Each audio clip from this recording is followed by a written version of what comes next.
নমস্কার। শ্রী শ্রী ঠাকুর, মা ও স্বামীজিকে প্রণাম জানিয়ে শ্রীরামকৃষ্ণ সেবা সংঘের যুব পাঠচক্রে আমি নিবেদিতা বসু স্বামী লোকেশ্বরানন্দের বিশ্ববরেণ্য শ্রীরামকৃষ্ণ গ্রন্থ থেকে কিছু অংশ পাঠ করে শোনাচ্ছি।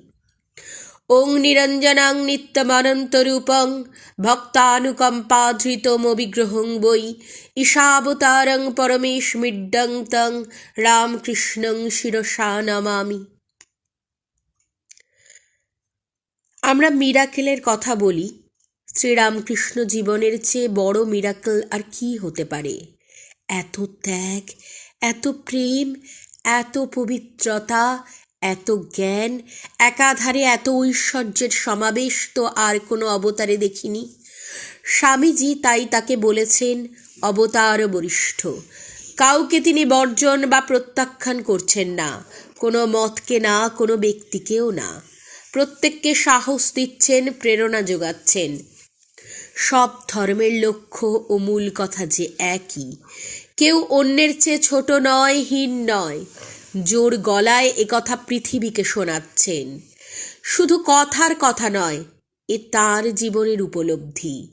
বিশ্ব মানবের মহামিছিল চলেছে, আর তার পুরো ভাগে দাঁড়িয়ে শ্রীরামকৃষ্ণ আমাদের বলছেন, তোমরা সবাই এগিয়ে এসো, আমি তোমাদের পথ দেখিয়ে নিয়ে যাব, আমি তোমাদের সঙ্গে আছি, সঙ্গে থাকব। শ্রীরামকৃষ্ণ একটা বিরাট আশ্বাসবাণী, সর্বগ্রাসী এক আলিঙ্গন। স্বামীজি বলেছেন, শ্রীরামকৃষ্ণের আবির্ভাবের সঙ্গে সঙ্গে সত্যযুগের সূচনা হয়েছে। সারা পৃথিবীতে একটা আলোড়ন উঠেছে। যতই দিন যাবে ততই সেটা স্পষ্ট হয়ে উঠবে। মানুষের আধ্যাত্মিক অভিযাত্রার দূত শ্রীরামকৃষ্ণ। ইংরেজ ঐতিহাসিক ডিগবি বলছেন, ঊনবিংশ শতাব্দীতে ব্রিটিশ সাম্রাজ্যের দুজন শ্রেষ্ঠ ব্যক্তি হলেন কবি ব্রাউনিং ও দার্শনিক রাস্কিন। কিন্তু শ্রীরামকৃষ্ণের সঙ্গে তুলনা করলে মনে হবে তাঁরা শিশু, যেন অন্ধকারে পথ হাতড়ে বেড়াচ্ছেন।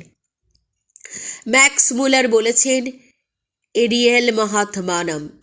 রোলারোমা বলেছেন, ভারতের 30 কোটি মানুষের 2000 বছরের অধ্যাত্ম সাধনার পরিণতি। অরবিন্দ বলেছেন, the epitome of the whole, সারাৎসার।